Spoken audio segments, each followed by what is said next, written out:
देशाच्या आर्थिक राजधानीच्या राज्यातून देशाच्या राजधानीत आलेल्या सर्व मराठी सारस्वतांना माझा नमस्कार.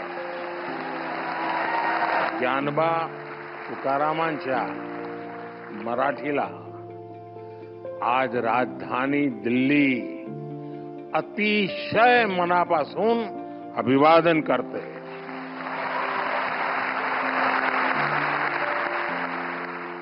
आणि आज तर जागतिक मातृभाषा दिवस आहे.